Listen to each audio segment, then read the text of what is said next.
마태복음 17장 9절 13절입니다. 오늘 엘리야가 먼저 왔어. 오늘 엘리야입니다. 엘리야가 먼저 왔어 했는데 제자들이 가장 큰 난제가 이거였습니다. 아무리 내가 예수를 그리스도를 믿고 하나님 아들을 믿어도 서기관들이 와서 엘리야 왔어? 이래버리면 끝나는 거예요.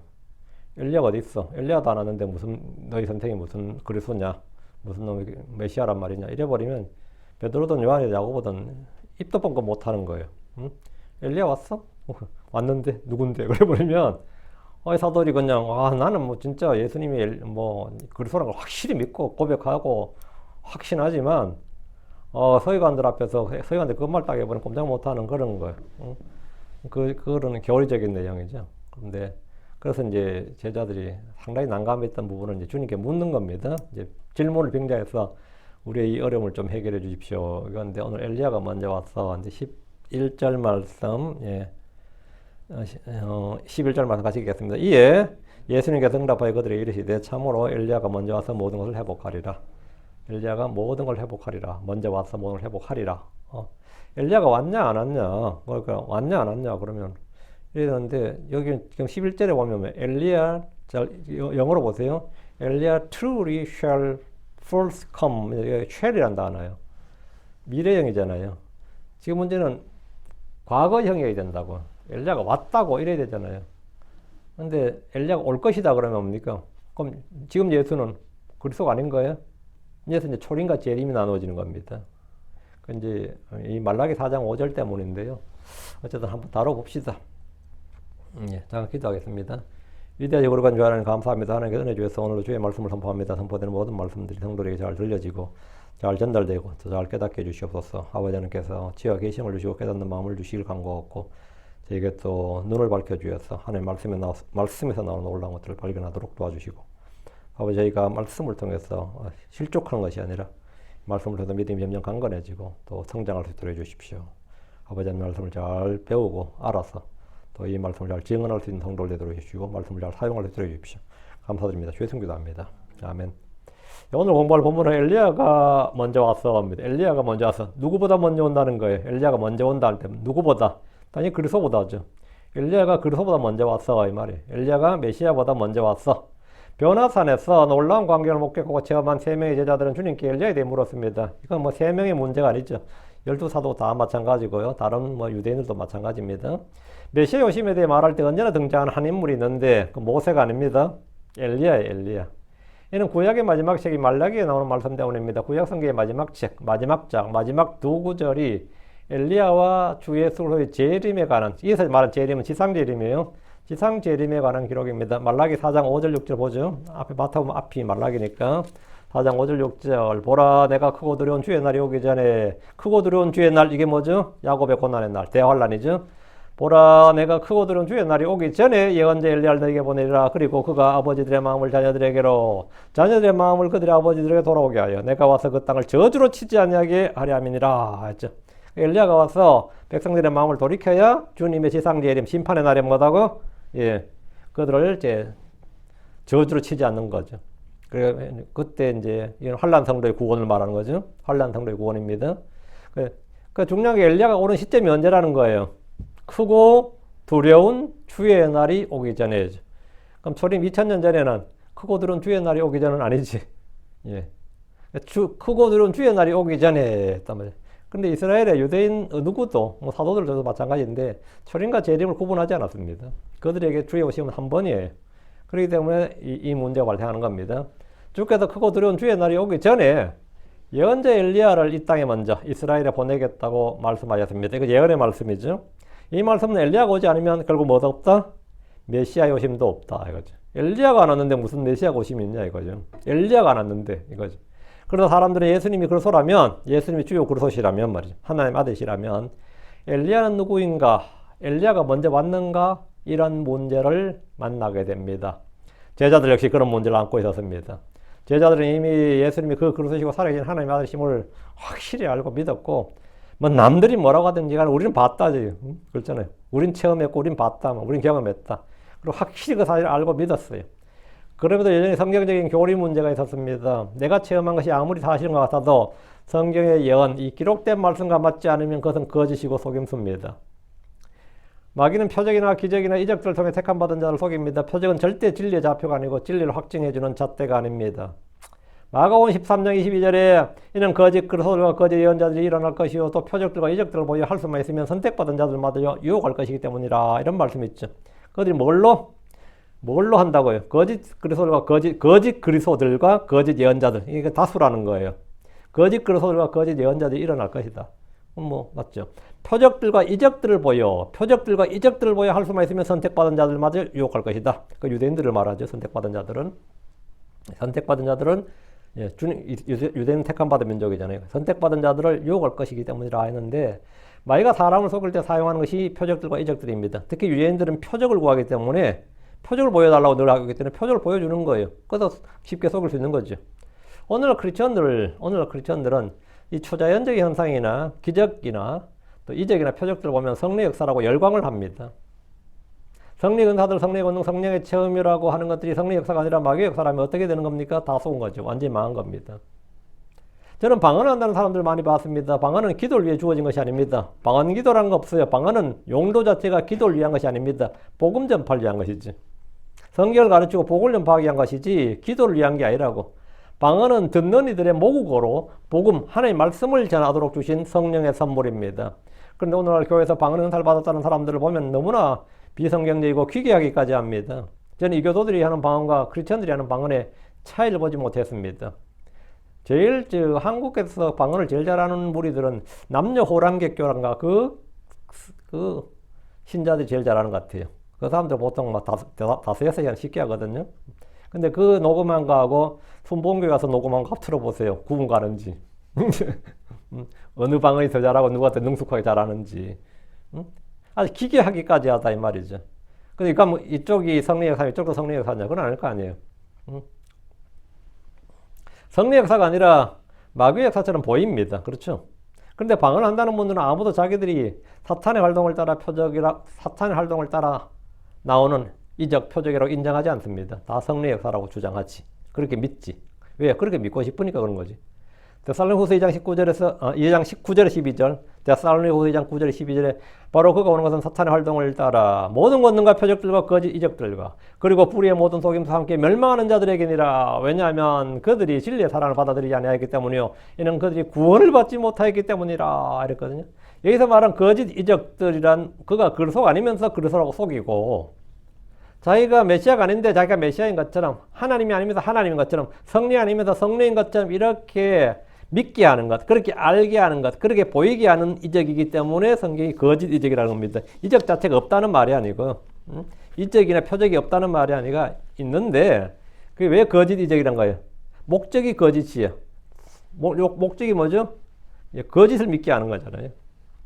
마귀가 하는 권능과 표적과 이적 자체가 아예 눈속이로 한 뜻이 아닙니다. 얀네와 얀브레가 파라오 앞에서 모세와 아론을 대적해서 행했던 마술들은 매우 강력해서 파라오가 하나님을 믿지 못하고 인정하지 못하고 마음을 계속 완악하게 강팍하게 하는 원인이 되었습니다.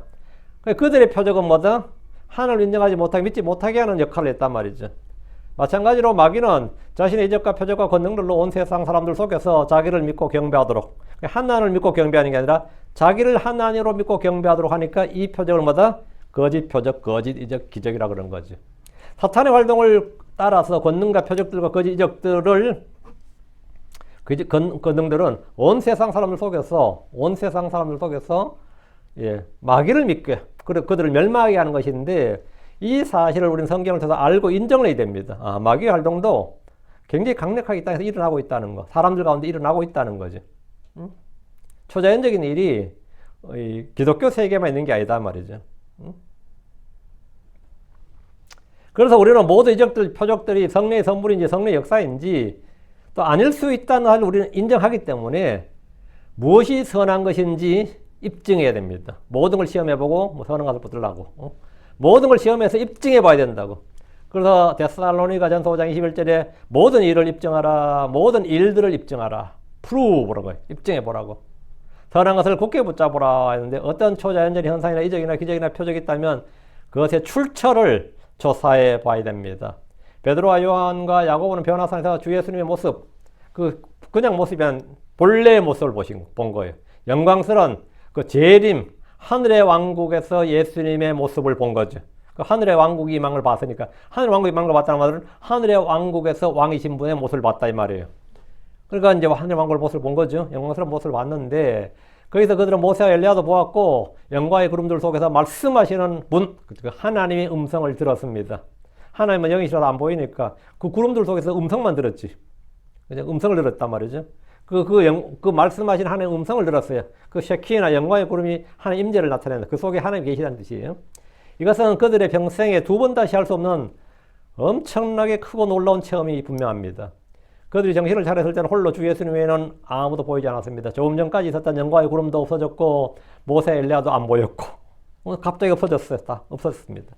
예수님 아까 보았던 그 영광스러운 모습이 아니라 평소와 같이 나사렛 예수님으로서 그들과 전혀 다를 바 없는 초라한 모습이었습니다. 그냥 죄 있는 육신의 모습, 사람의 모습, 종의 형체 그랬다고.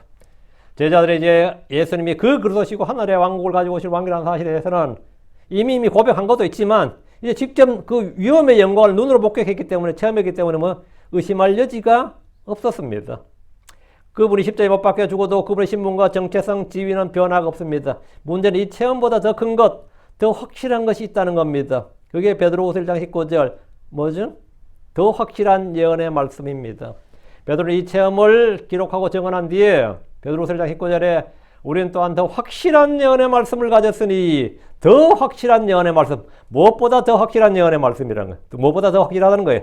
그들이 직접 눈으로 보고 체험한 그 체험보다 더 확실한 예언의 말씀을 가졌으니 날이 새어 그 낯별이 너희 마음속에 떠오르기까지 어두운 곳에 빛나는 빛을 주게 하듯 너희가 그것에 그 예언의 말씀에 더 확실한 예언의 말씀에 주의하는 것이 잘한 것이니라. 그 체험보다 더 중요한 게 뭐다? 체험보다 더 중요한 거, 더 확실한 것이 뭐다? 말씀이다. 기록된 말씀. 그런데 예언의 말씀에 따르면 이 확실한 예언의 말씀에 따르면 그리스도에 앞서 예언자 엘리야가 와야 됩니다. 예언자 엘리야가 와야 돼. 이것이 주위에서 보아야 할 주의 말씀입니다. 유대인들이라면 누구나 이 정도의 성경 지식은 상식에 속할 정도로 다 알고 있었습니다. 바리새인이나 서기관들, 제사장들과 레위인들을 모두 다 늘 가르치던 내용입니다. 그렇다면 성경에 기록된 그리스도보다 먼저 온다는 엘리야는 누군가 이런 문제가 발생합니다. 엘리야가 오지 않았다면 예수님은 성경이 말한 그리스도가 아니라 또 될 수도 없습니다. 이 세상에서는 우린 성경보다 더 우선할 수 있는 체험이 없다는 사실을 분명히 합니다. 이것은 어느 시대나 마찬가지입니다. 마귀는 표적들과 시험들로 사람들을 속일 겁니다. 하나님은 진리의 성령을 보내 진리를 증언하시지만 동시에 강한 미혹을 보내셔서 믿지 않는 사람들을 정죄를 받게 합니다. 믿지 않는 사람들이 정죄를 받게 합니다. 주께서는 사울에게 주의 영을 보내셨지만 그가 불순종할 때 악한 영을 보내셔서 그가 정죄를 받도록 하셨습니다. 주님은 파라오에게 모세와 아론을 보내셔서 그분 주와 그분의 말씀, 그분의 뜻을 증언해 주셨지만 그가 계속해서 불순종하자 그의 마음을 완악하게 하셔서 그가 정죄를 받게 하셨습니다. 데살로니가후서 2장 11절 12절 그리고 이런 까닭에 하나님께서 그들에게 강한 미혹을 보내시리니 하나님께서 뭘 보낸다고요? 그들에게 강한 미혹을 보내시리니 하나님이 미혹도 보내시냐고 거짓도 보내신다. 그죠? 하나님께서 사울에게 악한 영을 보내셨습니다. 그리고 아합에게는 뭐다? 거짓말하는 거짓 예언자들을 보내셨어요. 내가 하늘 아합이 뭘 믿도록? 거짓을 믿도록. 그 예언자 입에 거짓을 담아주셨단 말이죠. 하나님께서 거짓말을 보내셨다 이거죠. 거짓을 보냈다고. 그래서 천사 중에 하나가 내가 거짓말한 영이 되어 가가지고 아합을 속이겠다 그러잖아요. 그래서 왜 그러냐? 강한 미혹을 보내시리니 그들이 거짓을 믿게 하려 함이니라. 하나님 진리를 믿게 하시는 분 아닌가요? 그런데 불순종한 자들이 뭐 거짓을 믿게 하신다. 이것은 진리를 믿지 아니한 자들뿐 아니라 불의를 기뻐한 그들이 모두 정죄를 받게 하려 하심이니라. 하나님께서 그들이 정죄받게 하려고 이렇게 했다는 거예요.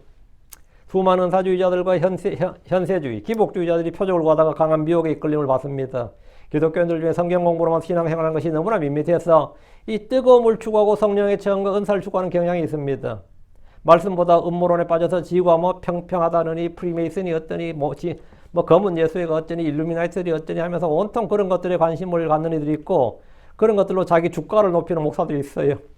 그런 거 필름 맨날 틀어놓고 설명해주고 말이죠. 붉은 달빛이 어떻고 레드 문이 어떻고 행성 일자로 선이 어쩌니 해야 되고 그런 거 있죠. 그런 거 해야 되는 분들이 많이 있어요. 응?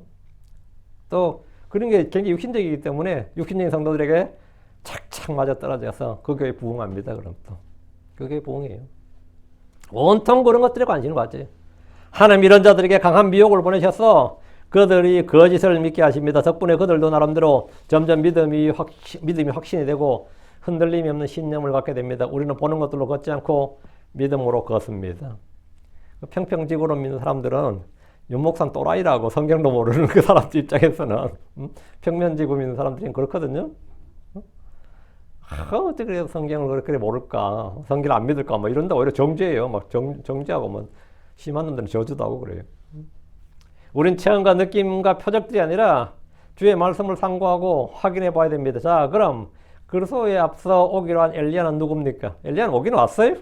엘리야가 왔다면 엘리야는 누구냐고? 주의 천사 가브리엘은 성전에서 분향하러 들어온 사가랴에게 수태고지를 하면서 그의 사역을 이렇게 말했습니다.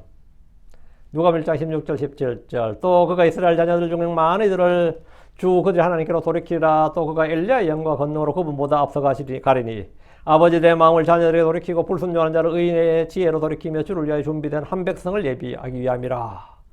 그 엘리야 영과 권능으로 이 말했죠. 또 그가 엘리야 영과 권능으로 그분보다 앞서가리니 그분은 뭐 메시아겠죠 당연히. 엘리야 영과 권능으로 그분보다 앞서가리니 이랬단 말이죠. 여기서 말라기 4장 6절 말씀의 성취를 말합니다. 천사 가브리엘은 사가랴에게 태어날 나이가 바로 말라기 4장 6절의 말씀에 따라 엘리야 영과 권능으로 그분보다 앞서가는 자요 이스라엘의 자녀들 많은 이들을 주 그들의 하나님께로 돌이킬 것이다. 이렇게 그 사역을 말했습니다. 이것이 침례자 요한이 평생토록 해야 될 사역이에요. 사가랴의 아들의 이름은 엘리야가 아니고 요한입니다. 사가랴의 아들의 이름은 뭐다? 요한이에요. 그는 엘리야의 영과 권능으로 왔습니다. 말라기 3장 1절 보라 내가 내 사자를 보내리니 그가 내 앞에서 길을 예비할 것이요 또 너희가 구하는 주가 갑자기 그분의 성전에 오시리니 곧 언약의 사자요 너희가 기뻐하는 자니라. 보라 그가 오리로다. 메시아의 오심이죠. 만군의 주가 말하노라. 그러니까 예언자 말라기를 통해 주님은 내 사자 내 앞에서 길을 예비하는 자 언약의 사자를 보낸다 이거죠. 너희가 기뻐하는 자 보낸다요. 오케이. 그 앞에 누굴 보낸다는 거예요? 엘리야를 보낸다 이거예요. 엘리야를 보낸다. 응? 근데 침례자 요한은 엘리야의 재림이 아닙니다. 이 사람은 엘리야의 재림인가? 요한은 엘리야의 환생인가? 아니죠. 요한은 엘리야의 부활인가? 뭐 엘리야 안 죽어도 부활 아니고 엘리야의 부활도 아니고 그 엘리야의 재림도 아니고 엘리야의 환생도 아니고 엘리야의 부활도 아니다면 주께서 예언자 엘리야를 보내시겠다는 것은 엘리야와 같은 사역을 할 예언자 주의 사자를 보내시겠다는 말입니다. 그래서 침례자 요한은 엘리야와 유사한 점이 많습니다. 엘리야의 영과 권능으로 왔으니까 우선 몇 가지만 살펴보겠습니다. 첫째, 어느 날 호련히 등장해서 이스라엘의 회개를 선포했습니다. 엘리야는 이스라엘이 회개하지 않을 경우 하늘로부터 비가 오지 않을 것임을 선포했습니다. 요한은 이스라엘이 회개에 합당한 열매를 맺지 않으면 도끼가 뿌리를 찍을 것이다. 도끼가 이미 나무 뿌리에 놓여있기 때문에 뿌리를 찍을 것이다. 불에 탈 것이다. 이렇게 심판을 선포했습니다. 둘째, 이 둘은 외모가 비슷했습니다. 엘리야는 털이 많고 허리에 가죽들을 띄었는데 그 모습만으로도 그가 예언자 엘리야인 것을 사람들이 알았습니다. 침례자 요한 역시 낙타털 옷을 입고 허리에 가죽들을 띠고 있었습니다. 그런 말만 해도 누군지 아는 거죠. 셋째, 이들은 주 하나님으로부터 음식을 공급받았습니다. 엘리야는 까마귀들이 공급해주는 양식을 먹었습니다. 침례자 요한의 음식은 메뚜기와 야생꿀이었습니다. 넷째, 엘리야와 요한은 모두 왕을 책망하고 그들에게 살해 위협을 받았습니다. 엘리야는 아합과 이세벨의 결합, 이 둘을 책망을 했고 다시 이세벨의 미움을 받아서 죽을 뻔했죠. 엘리야는 이세벨 죽였다고 난리쳤고 침례자 요한은 헤롯과 헤로디아, 그 헤롯과 헤로디아의 죄와 불법을 책망했고 누가 더 난리쳤어요? 헤로디아. 결국은 헤로디아 다 죽은 거나 같죠. 뭐 죽기는 헤로디아였지만 그들의 미움과 위협을 받았습니다. 다섯째, 엘리야와 요한은 당대 종교 지도자들을 책망했습니다. 엘리야는 바알의 예언자들, 바알의 제사장들. 침례자 요한은 사두개인과 바리새인들. 뭐라 했어요? 독사의 세대 이렇게 독사의 자식들 이렇게. 그런데 엘리야는 바알의 제사장들을 죽였고 침례자 요한은 바리새인과 사두개인들을 독사들의 자식이라고 책망했습니다. 여섯째, 엘리야와 요한은 모두 백성들을 죽게로 돌이키는 일을 했습니다. 엘리야는 누가 참 하나님인지 누구를 섬겨야 할지 그들에게 제시하고 보여줬습니다.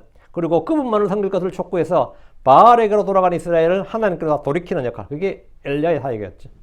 요한은 회개하고 회개 합당한 열매를 맺을 것을 촉구했습니다. 백성들의 마음을 주께로 돌이키는 그 이름은 회개의 침례, 회개의 물침례였습니다. 주요 사역이 그였고요. 일곱째, 엘리야와 요한은 위대한 예언자들로서 주의 말씀을 선포하고 일을 했지만 낙담과 의심으로 고통을 받았습니다. 엘리야는 갈멜산에서 위대한 승리를 했지만 그는 로뎀나무 아래서 죽기를 구했습니다. 왜? 이세벨이 죽인다잖아. 그래서 도망쳐서 로뎀나무 아래서 하나님께 뭐 죽여달라고 그렇게 기도했지. 나를 치하소서 그러고. 요한은 감옥에 갇혀 예수님이 과연 그들이 기다리던 그분인가 의심을 했습니다. 그래서 위대한 사역을 하고 뭐 할 거 다 했지만 뭐 낙담과 의심으로 고통을 받았다 이 말입니다. 주께서 보내시겠다는 엘리야의 영과 권능, 그리고 엘리야와 같은 사역을 하는 사람을 보내겠다. 그러니까 주님이 보내시겠다는 엘리야가 바로 이런 사람이지. 그러나 유대인들은 구약의 예언자 엘리야가 다시 이 땅에 환생 또는 부활 또는 하늘에서부터 강림, 하늘에서 내려오는 강림이라고 그래요. 우리 강우량, 강수량 뭐 그런 거 강설량 할 때 강이 뭐 내릴 강자입니다. 내려올 강자예요. 그러니까 강림하면 임은 이제 이말림자니까. 그게 이스라엘이 생각하는 엘리야의 오심은 뭐냐? 엘리야의 강림이지.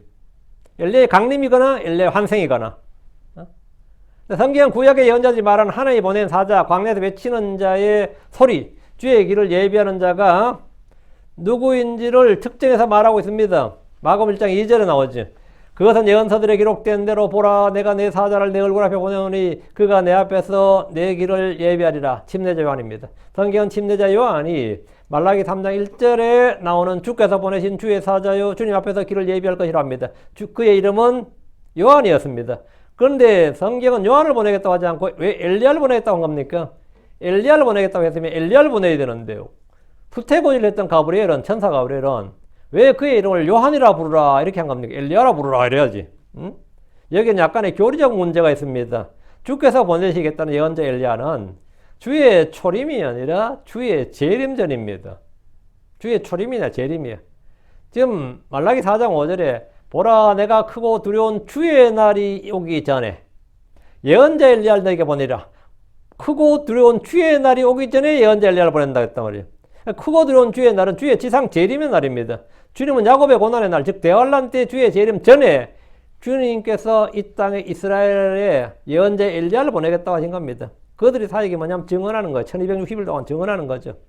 주의 오심이 한 번이 아니라 두 번입니다. 공중재림이 이 땅에 오시는 것이 아니라 저 하늘에서 성도들 불러오시는 것이므로 이 땅에 주의 오심은 두 번이에요. 육신으로 이 땅에 오시는 것, 공중에서 강림하시는 거죠. 하늘에서 직접 내려 강림이죠. 그 주의 오심은 두 번인데 초림의 주님은 영광의 왕, 영광의 주가 아니라 고난받는 주, 우리의 죄와 불법을 담당하시고 십자가에서 죽으시는 어린 양입니다. 주께서 이 땅에 오셨을 때 유대인은 헤롯 왕이 있었고 로마의 총독이 다스렸지만 크고 두려운 주의 날이 아니었습니다. 크고 두려운 주의 날이 아니었어요.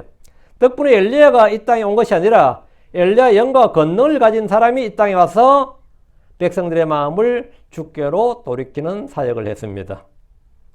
유대인들은 회개를 선포하며 백성들에게 물로 침례를 주는 요한에게 물었어요. 뭘 물었느냐? 요한복음 1장 21절 22절에 이에 그들이 또 그에게 묻되 그러면 무엇이냐? 내가 엘리야냐? 이렇게 네가 엘리야냐? 이렇게 물었어요. 이에 그가 말하니라 난 아니라 내가 그 예언자냐? 이거면 메시아냐? 이만 그 예언자, 모세와 같은 예언자, 모세가 나 같은 예언자라 했죠. 메시아를. 내가 그 예언자냐? 이에 그가 대답하되 아니라. 그때 그들이 그에게 말하였더라. 너는 누구냐? 우리를 보낸 사람들이 우리가 대답하게 하라. 너는 내 자신을 누구라고 말하느냐? 이랬어요. 니는 엘리야가 아니라 그랬고, 엘리야냐 우리 물어봤다고. 네 입으로 아니라 그랬고, 하면 네가 그 예언자냐? 아, 난 아니라 했다. 그럼 너는 내 자신을 누구라고 말하느냐?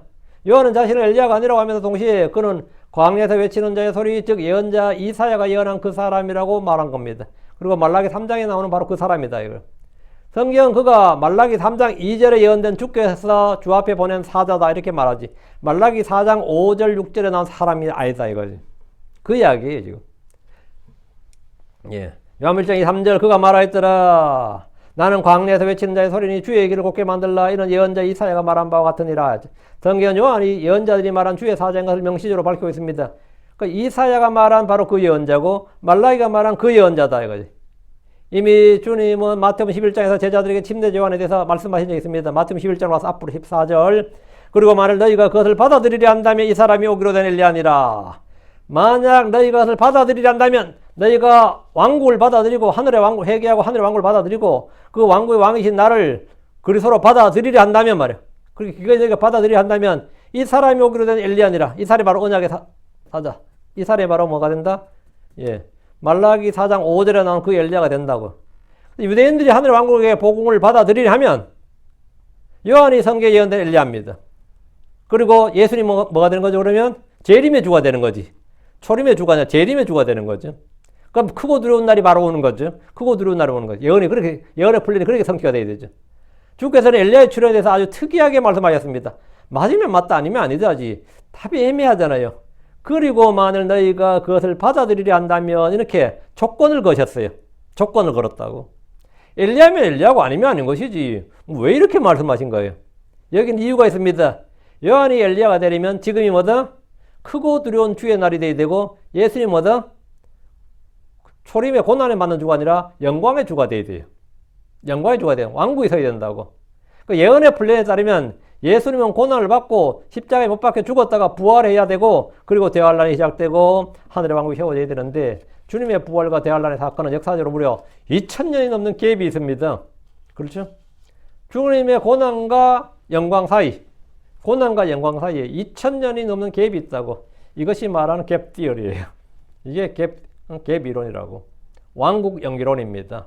왕국이 2000년 이상 밀렸다 이 말입니다.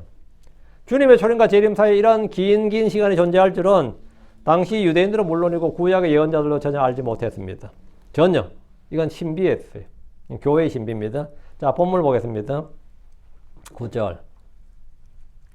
그리고 그들이 그 산에서 내려올 때 예수님께서 그들의 명하여 말씀하셨더라. 사람의 아들이 죽은 자들로부터 다시 일어날 때까지는 그 현실을 아무에게도 보이지 말라. 그 현실, the vision, 언더라인 하시고요. 주께서는 가이사랴 빌립보에서 그분이 그리스도임을 고백한 제자들에게 그 사실을 아무에게도 예수님이 그 그리스도이고 살아계신 하나님의 아들인 걸 아무에게도 말하지 말라 그랬죠. 왜 말하지 말라고 한 거예요? 그는 왜? 그들이 믿고 있는 알고 있는 그 그리스도 살아계신 하나님의 아들은 영광의 주예요. 근데 지금 주님께서 다시 하셔야 될 일은 고난의 주예요.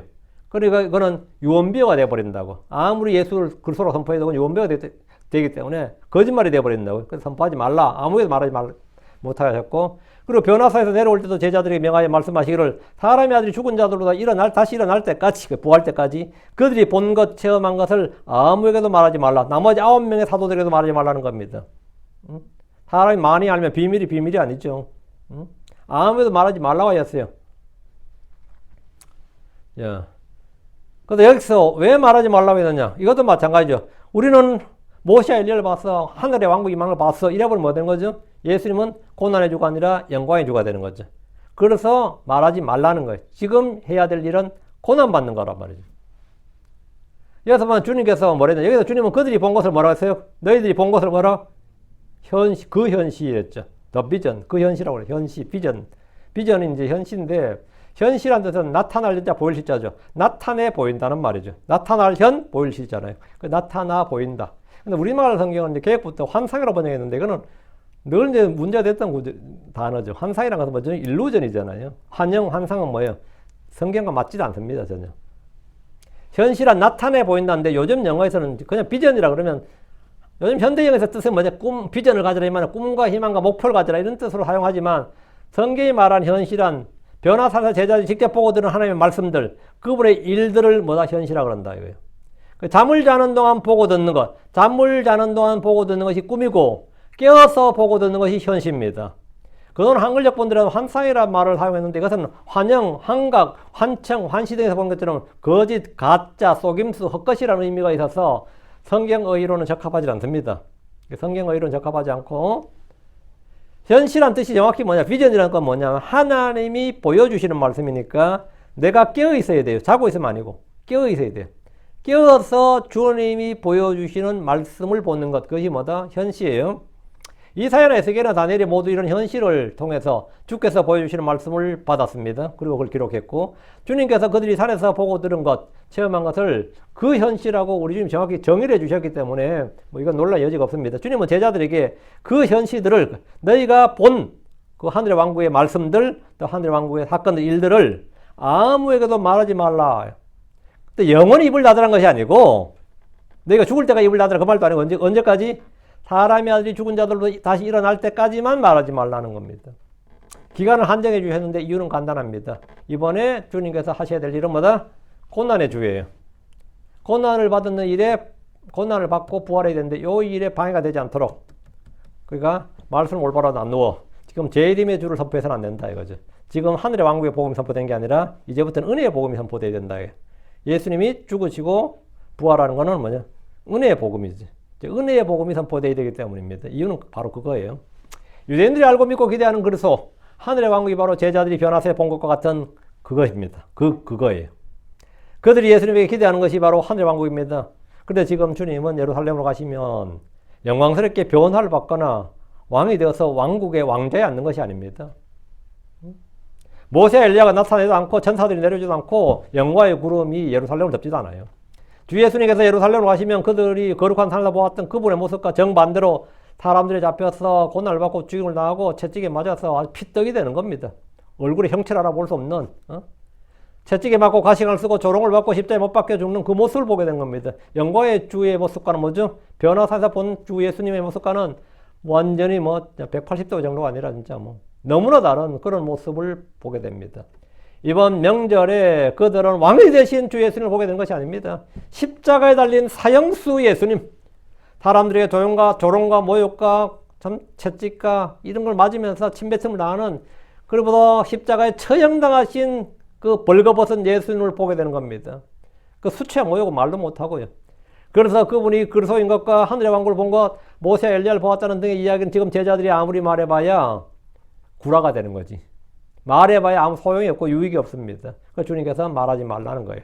10절. 그리고 그분의 제자들이 그분께 여쭈어 말씀드렸더라. 그러면 서기관들은 왜 반드시 엘리야가 먼저 와야 한다고 말하나이까? 제자들의 고민이 여기 다 드러나 있어요.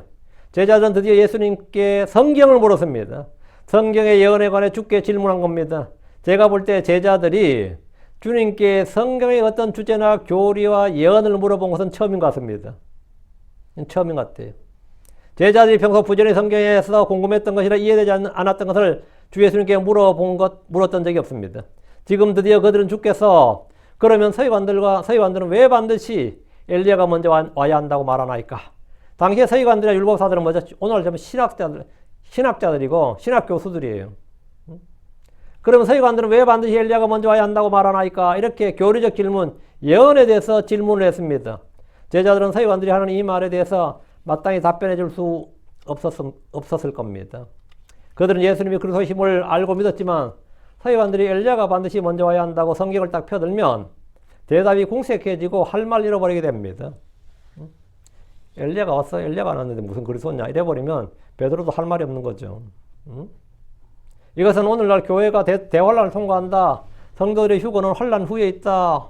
이렇게 주장하면서 그리스도의 날이 오기 전에 반드시 배교가 먼저 일어나야 되고 저주의 사람 멸망의 아들이 드러나야 한다고 주장하면 많은 크리스천들이 나는 환란 전 휴거를 그렇게 철석까지 믿고 있지만 별로 할 말이 없는 거예요.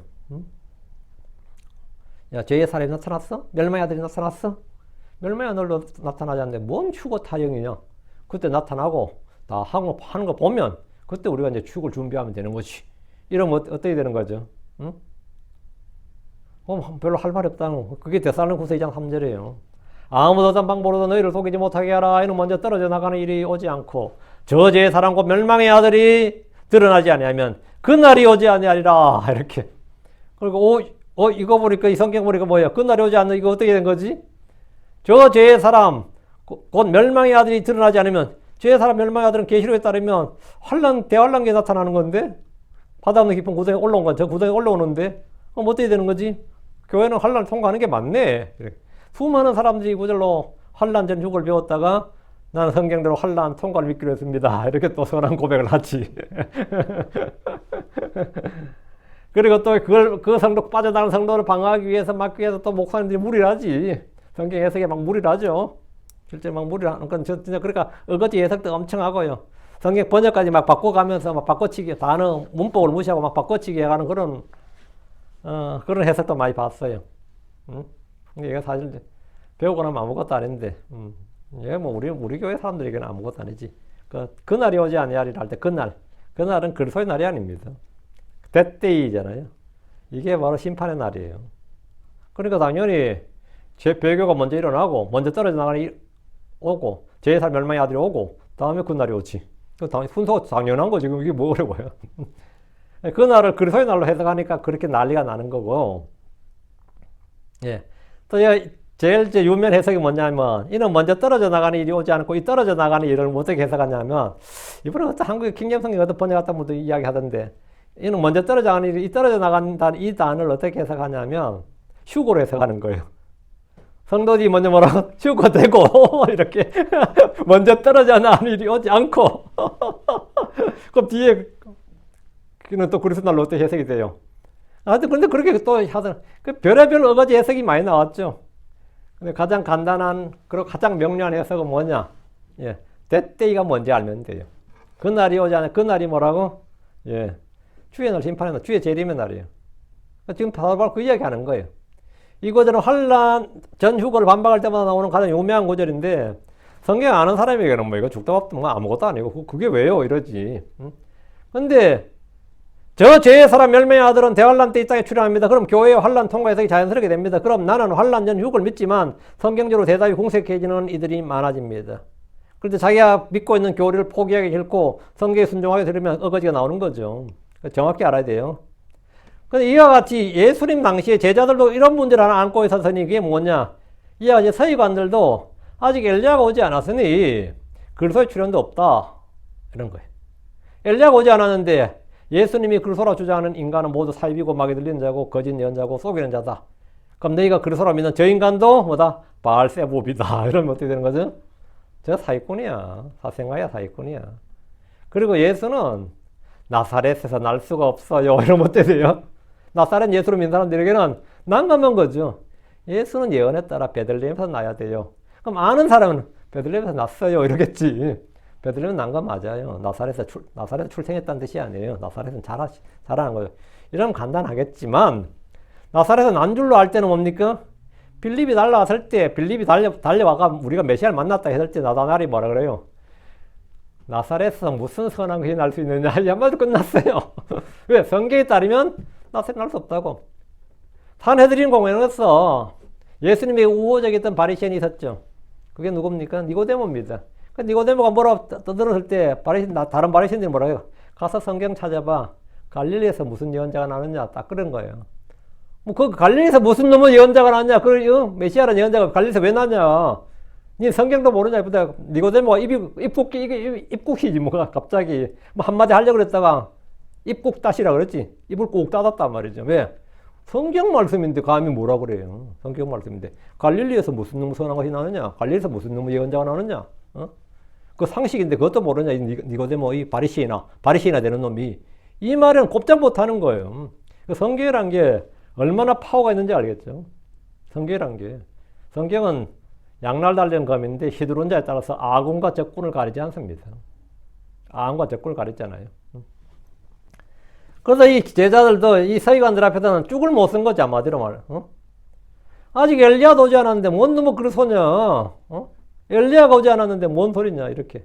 성경에 능숙한 바리새인과 율법사들 서기관들이 성경을 읽고 이 말씀으로 예수는 절대 그리스도가 아니라고 공격하면 내가 아무리 표적들을 많이 보고 체험이 풍부한 제자들이라 해도 상당히 공색해지고 답이 공색해지고 난감하게 됩니다. 안 그래요? 내가 아무리 예정론 안 믿어도 성경 예정이라는 단어 있는 거 한 4구절 펴가 쫙 보여주면 어때요? 에베소 1장 4절 5절 딱 보여주면 할 말이 없네 뭐 이런 거 있잖아. 우리가 예정되어 이런 말 있잖아. 우리가 다 예정되어 이런 거죠 있잖아요. 성경이 되어 있는데 뭔 쓸데없는 소리야. 입 닫아 이러면 뭐 어떻게 답하실 거예요? 성경을 진짜 알 때 진짜 제대로 알아야 되거든요. 이건데 이거는 마치 오늘 환란전 휴거를 주장하는 많은 이들이 데살로니가 후서 2장 3절을 만날 때 매우 힘들어하는 것 같습니다. 저도 어떤 목사님한테 이거 한번 이야기했거든요. 그분은 킹잼 성경 상당히 좀 안다는 분이었어요. 좀 존경받는 목사님인데 제가 데살로니가 후서 2장 3절 어떻게 이해하냐 물어봤더니만 자기도 이해를 못하고 있어서 그래 나보고 하는 말이 먼저래. 난 내가 좀 가르치려고 거라고 사실 물은 건데 에이 뭐 다른 구절에 그 반박하는 구절 많은데 뭐 꼭 그 구절 하나 가지고 뭐 이러더라고. 그 구절 하나 가지고 뭐 그 구절에서는 뭡니까? 자기도 안 된다는 거지. 그 구절에서 나도 할 말 없다 이 말이가. 그 데살로니가 후서 2장 3절은 나도 할 말 없다 이 말이야. 응?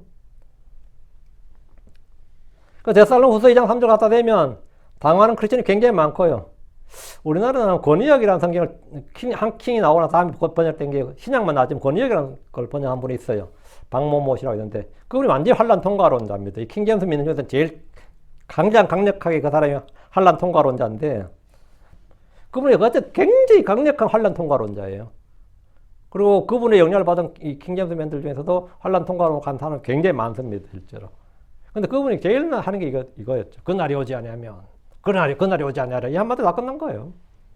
근데 그날인 게 2절에 그리스도의 날 가리킨 것이 아니라 주의 날입니다. 성경이 말한 그날은 주의 재림을 뜻합니다. 그러므로 이것은 교회 휴거의 날이 아닙니다. 이것은 너무나 쉽고 간단한 성경 해석입니다. 자, 그렇다면 제자들도 엘리야가 오는 것과 그리스도의 오심에 대해 쉽고 단순하게 논박할 수 있는 교리적 지식이 필요하죠. 베드로도 이제 서기관이나 율법사 만났을 때 좀 주눅 안 들고 당당히 할 수 있는 뭐가 필요하잖아요. 무기가 하나 있어야 될 거 아니야. 우린 누가 물을 때 답변할 수 있도록 공부해야 됩니다. 잠언 15장 28절에 의로운 자의 마음은 대답을 하려고 공부하느니라. 그러나 사악한 자의 입은 악한 것들을 쏟아내느니라. 내가 알고 믿는 것이 확실하지만 그것을 제대로 답변하지 못해서 당한 적이 있을 겁니다. 그리고 곤란을 겪는 분들도 많아요. 그래서 성경은 진리의 말씀을 공부하라고 명령합니다. 내가 답이 없으면 다른 사람에게 답을 줄 수 없습니다. 잠언 20장 21절에 이것은 내가 너로 하여금 진리의 말씀들의 확실함을 알게 하며 너에게 사랑을 보낸 자들에게 내가 진리의 말씀들로 답변하게 하려 함이 아니겠느냐. 우린 모두 사람에게 대답할 것을 준비해야 됩니다. 제자들은 엘리야가 반드시 먼저 와야 한다는 이 서기관들의 말에 분명하게 알지 못하면 반박을 할 수가 없고 이길 수가 없습니다. 그래서 전도도 할 수 없어요. 그래서 바리새인과 서기관들 율법사들이 반박하면 꼼짝하지 못하게 되고 복음을 전할 수 없게 되는 그런 처지에 놓였습니다. 그래서 그들은 주님께 물었습니다. 이것은 매우 잘한 일입니다. 누구든지 지혜가 부족하면 주께 구하고 물어야 됩니다. 11절. 그리고 예수님께서 대답하여 그들에게 말씀하였더라. 참으로 엘리야가 먼저 와서 모든 걸 회복하리라. 예수님은 제자들의 질문에 답변해 줬습니다. 참으로 엘리야가 먼저 와서 모든 걸 회복하리라. 주님은 성경의 예언을 부정하지 않으셨습니다. 서기관들의 말이 틀렸다. 잘못된 해석인 거로 해석이다. 이렇게 하신 것도 아닙니다. 서기관들이 뭐 잘못된 해석은 아니죠. 성경 구절을 읊어놓은 건데 그 말은 다른 뜻이 있다는 식으로 말씀하지도 않으셨습니다. 그들은 성경을 가지고 한 주장, 성경이 가지고 한 말이었기 때문에 옳은 겁니다. 엘리야가 그리스도보다 먼저 와야 하는 것은 불변의 진리입니다. 참으로 엘리야가 먼저 와서 모든 걸 회복하리라 했죠. 그럼 엘리야가 먼저 왔습니까? 일단 엘리야가 왔는지 오지 않았는지를 먼저 알아야 되고 만약 왔다면 그 엘리야가 누구인가를 알아야 됩니다. 12절.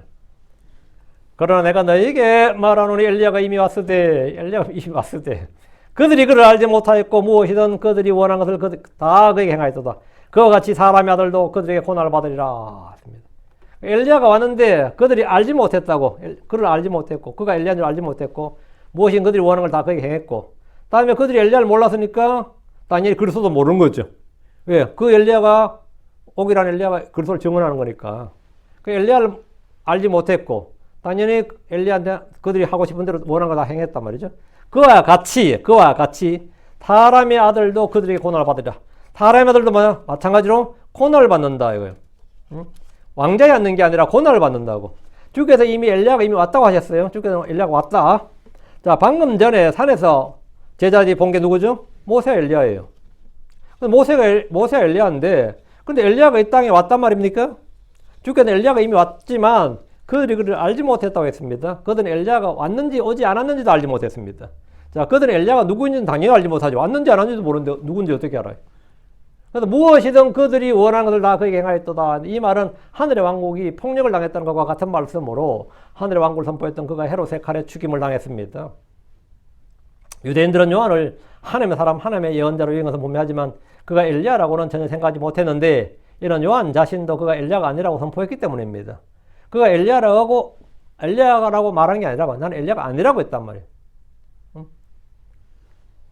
요한은 그의 달려갈 길을 마치고 죽임을 당했는데 주께서는 그와 같이 사람의 아들도 그들에게 고난을 받으리라 그랬죠. 사람들도 요한이 엘리야인 줄 알지 못했던 것처럼 예수가 그리스도인 줄 알지 못하는 거죠. 하나님의 아들인 걸 알지 못하고 요한을 죽였던 것처럼 예수도 죽인다 이거예요.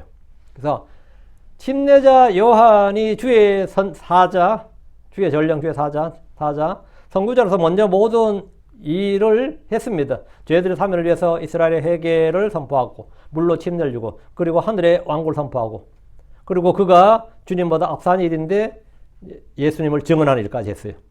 여기서 주께서 하시는 말씀은 사람들이 요한을 엘리야인 줄 알지 못했듯이 마찬가지로 예수님을 그리스도인 줄로 알지 못한다는 겁니다. 요한을 엘리야인 줄 알았다면 그들은 예수님이 그리스도인 줄도 알게 됩니다. 요한이 엘리야인 줄 알면 당연히 예수가 그리스도인 줄도 알게 되는 거죠.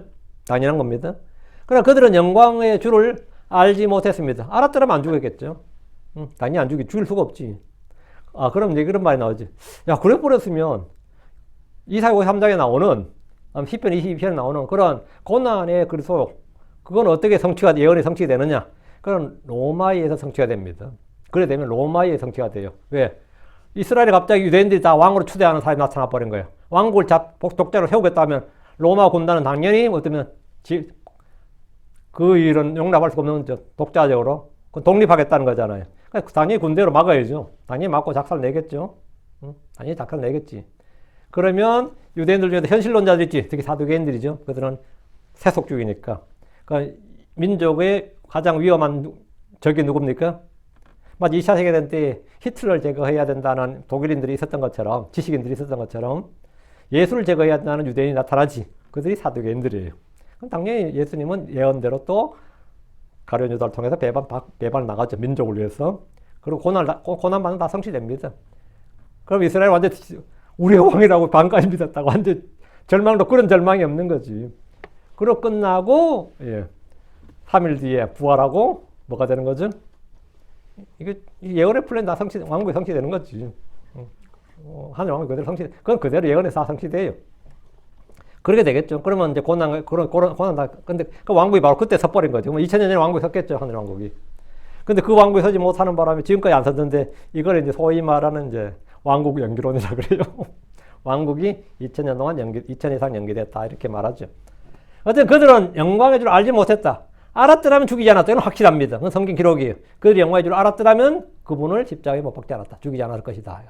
그건 뭐 바울 사도도 증언했던 것이고.